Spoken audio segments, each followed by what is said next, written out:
জানিয়ে দেব সর্বশেষ আপডেট বাংলা সংবাদের শুরুতেই শিরোনাম। অবশেষে বেনজিরের কুকর্ম ফাঁস, নিজে বাঁচতে হাসিনা সরকারকে ফাঁসিয়ে দিল বেনজির। বেনজির ইস্যুকে কেন্দ্র করে সরকার পতনে বিএনপি জামায়াতের নতুন কৌশল। এতক্ষণ শুনছিলেন সংবাদ শিরোনাম, এখন থাকছে বিস্তারিত। খাল ভরাট করে অবৈধ জমিতে তৈরি করা সাদিক অ্যাগ্রো সরকার ভেঙে দিয়েছে। এমন একটা তথ্য আমাদের সামনে আছে। তাদেরকে উচ্ছেদ করা হয়েছে। শুধু সাদিক অ্যাগ্রো না, আরও কিছু প্রতিষ্ঠান ওখানে খালের জায়গা দখল করে যারা তাদের স্থাপনা তৈরি করেছিল সেগুলো উচ্ছেদ করা হয়েছে। কিন্তু উচ্ছেদ করা হয়নি সুরের ধারা নামে একটা সঙ্গীত একাডেমি, যেটা বিখ্যাত রবীন্দ্রসঙ্গীত শিল্পী রেজওয়ানা চৌধুরী বন্যার প্রতিষ্ঠান।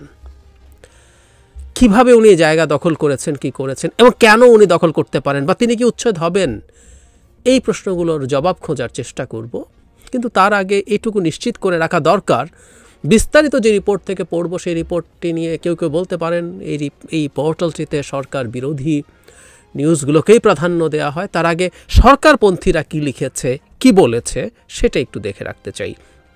সময় টিভি, মানে প্রায় বিটিভি এগুলো সব, but to some extent BTV চেয়ে অনেক এক কাঠি সরেস, কারণ ৭১ সময় এরা খেয়ে পড়ে, মানে খেয়ে না খেয়ে তারা বিরোধীদেরকে কীভাবে স্টিগমাটাইজ করা যায় সেই চেষ্টায় সবসময় থাকেন। সেই সময় নিউজের হেডলাইন হচ্ছে তোর পোর্টালে, সাদিক অ্যাগ্রো স্থাপনা উচ্ছেদ হলেও ভাঙা হয়নি সঙ্গীত একাডেমি ভবন। এখানে উল্লেখ আছে যে সাদিক অ্যাগ্রো এবং আরও বেশ কিছু স্থাপনা ভাঙা হয়েছে, সেখান থেকে ২০ বিঘা জমি মানে দখল করা হয়েছে, সেখানে নতুন করে খাল কাটা হচ্ছে। তারপর বলছে, তবে এলাকাবাসীর অভিযোগ বিভিন্ন স্থাপনা উচ্ছেদ করলে ভাঙা হয়নি খালের জমিতে গড়ে তোলা সুরের ধারা নামে একটি সঙ্গীত একাডেমি স্থাপনা।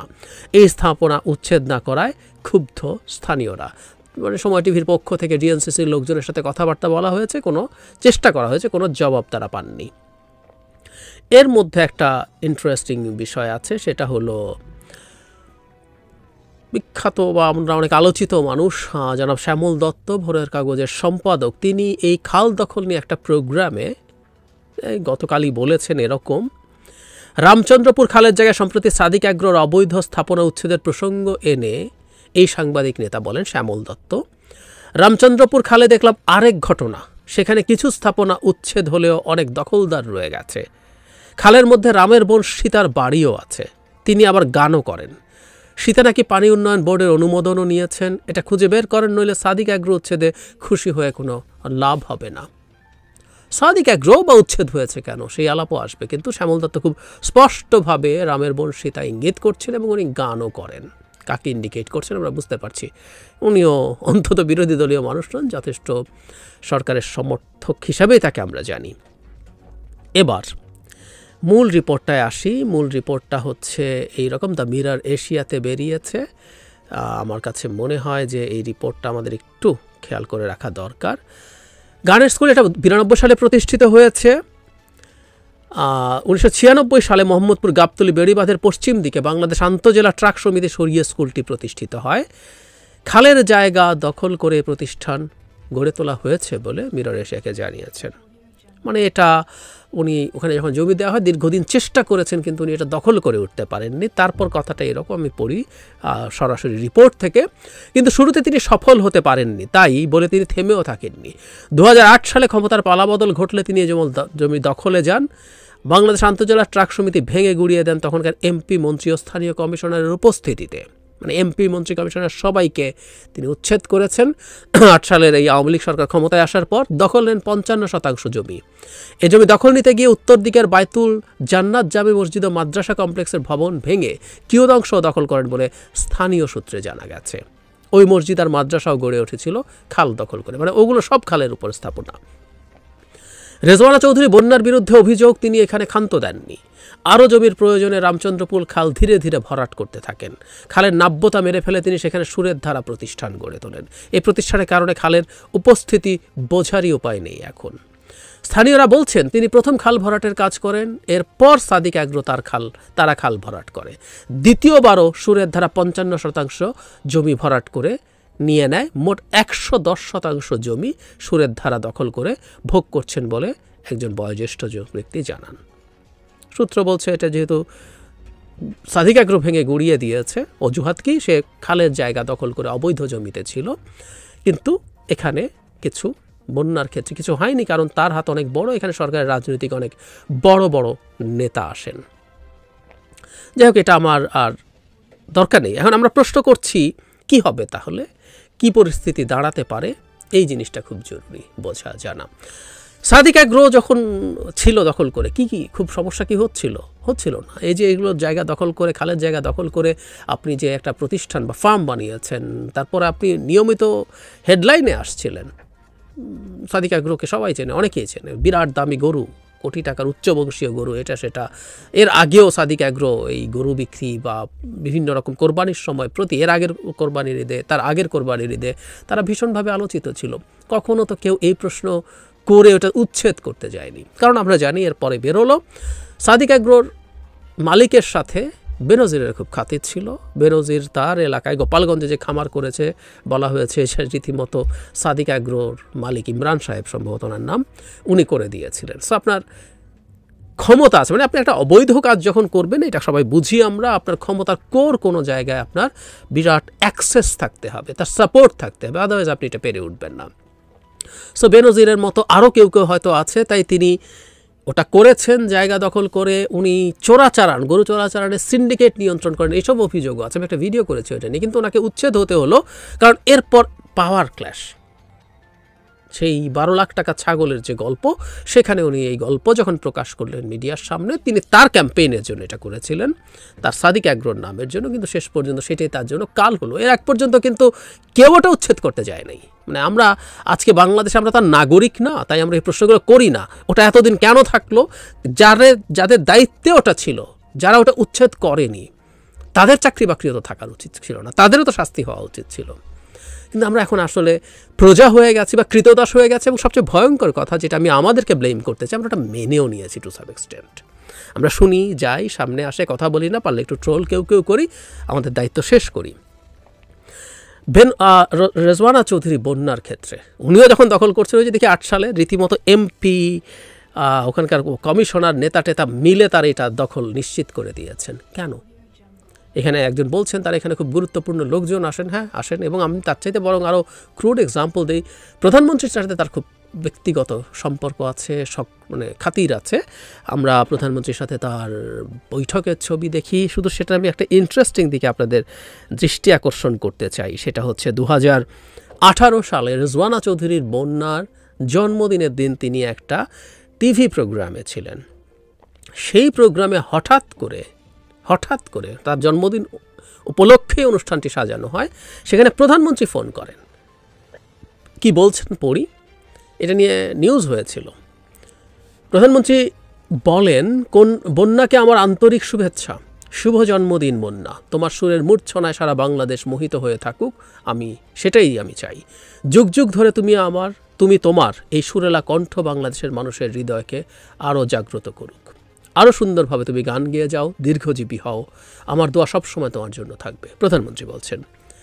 জবাবে বন্যা প্রধানমন্ত্রীকে বলেন, আপা, রবীন্দ্রনাথের একটা লাইন মনে পড়ে গেল, হঠাৎ আলোর ঝলকানিতে ঝলমল করে চিত্ত। আজকে সকালে হঠাৎ আলোর ঝলকানির মতোই আপনার ফোন আমার জন্য সেরা উপহার। আপনি যে ফোন করে দোয়া করলেন, এটাই আমার অনেক বড় পাওয়া। প্রধানমন্ত্রী, কথা শেষ হয়নি, আরও আছে। শুভেচ্ছা জানানোর পর ফোন বাড়িয়ে দেন শেখ রেহানাকে। অনুষ্ঠানেই বন্যা জানান তিনিও বঙ্গবন্ধু কন্যা শেখ রেহানা পড়তেন একই স্কুলে। শেখ রেহানা টেলিফোনে বন্যাকে বলেন, শুভ জন্মদিন বন্যা আপা, আপনার জন্য আমরা গর্বিত, আপনার জীবনটা খুব সুন্দর হোক। শেখ রেহানা বন্যাকে বলেন, আজকে তোমাদের ফোন আমার জন্মদিনের জন্য অন্যরকম উপহার হয়ে থাকলো। অনুষ্ঠান ইত্যাদি বলছেন। মজার ব্যাপার, ওই অনুষ্ঠানে প্রধানমন্ত্রী এবং শেখ রেহানা ছাড়াও আরও অনেকে শুভেচ্ছা জানিয়েছিলেন। তাদের মধ্যে আছেন প্রধানমন্ত্রীর উপদেষ্টা এইচ.টি. ইমাম। আমরা জানি যতদিন বেঁচে ছিলেন এই ভদ্রলোক, এই সরকারকে অবৈধভাবে ক্ষমতায় থাকতে নানান কলকাঠি এবং প্রশাসনিক দিকগুলো যে কজন উপদেষ্টা তার ছিলেন, তার মধ্যে ইনি সবচেয়ে পাওয়ারফুল ছিলেন। তিনি ফোন করেছেন। বাংলাদেশ ব্যাংকের গভর্নর আতিউর রহমান, সৈয়দ শামসুল হক, কবি আসাদ চৌধুরী, শিল্পী হাশেম খান, মানে টিভিতেই অন রেকর্ড তারা ফোন করেছেন। ব্যক্তিগতভাবে নিশ্চয়ই আরও অনেকে তাকে শুভেচ্ছা জানিয়েছেন। সো ক্ষমতার সাথে রেজওয়ানা চৌধুরী বন্যার কতটা অ্যাক্সেস আছে আমার মনে হয় এই ঘটনাটা দিয়ে খুব স্পষ্টভাবে বোঝা যায়। আরেকটা ব্যাপার, একটু তার ব্যাপারে ব্যবস্থা নেওয়া হবে কিনা বোঝার জন্য তথ্য যুক্ত করা দরকার। রেজওয়ানা চৌধুরী বন্যা ভারতের পদ্মশ্রী পুরস্কার পেয়েছেন। ভারতের যে বেসামরিক খেতাবগুলো আছে সেটার নিচের দিক থেকে প্রথমটা পদ্মশ্রী, পদ্মভূষণ, পদ্মবিভূষণ এবং শেষে ভারতরত্ন। সো উনি পদ্মশ্রী পুরস্কার পেয়েছেন। উনি ভারতেরও খুব পছন্দের মানুষ, কাছের মানুষ। উনি পদ্মশ্রী পুরস্কার গ্রহণও করেছেন।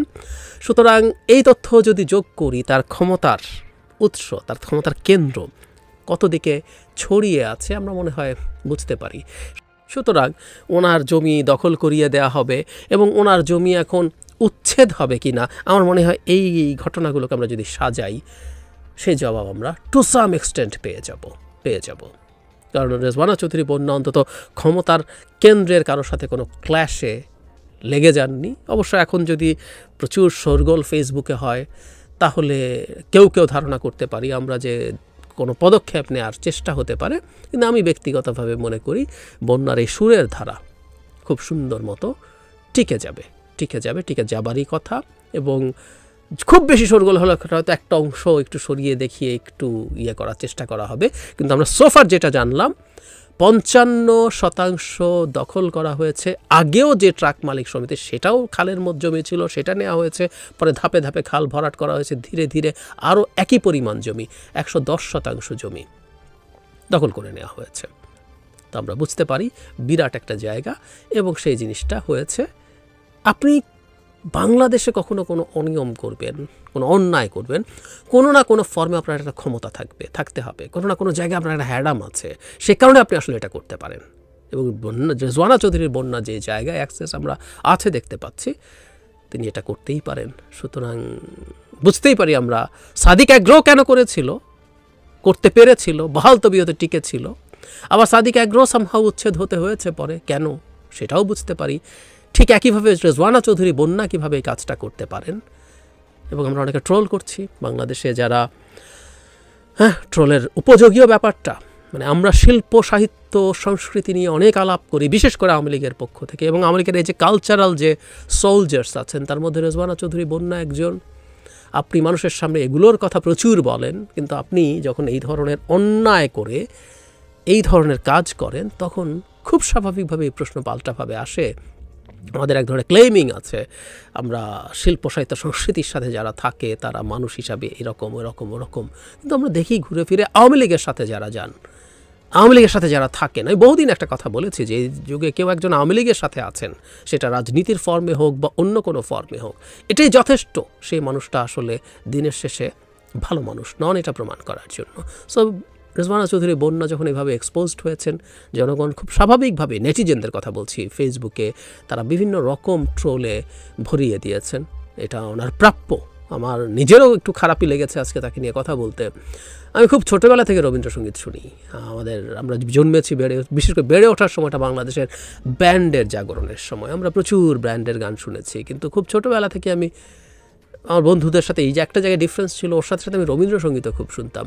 পরবর্তীতে আরও বেড়ে ওঠার পর নারী কণ্ঠের, বিশেষ করে রবীন্দ্রসঙ্গীতে রেজওয়ানা চৌধুরী বন্যা চাইতে আর কাউকে আমার ভালো লেগেছে। কিন্তু ছোটোবেলায় ওনার অনেক গান শুনেছি, এক ধরনের ভালো লাগা, পছন্দের শিল্পী হিসেবে ভালো লাগা তার প্রতি ছিল। কিন্তু আজকে এই জিনিসগুলো ঘটে, আপনি আওয়ামী লীগের সাথে কানেক্টেড আছেন, আপনার পৌঁছে যাওয়ার জন্য এটুকুই যথেষ্ট।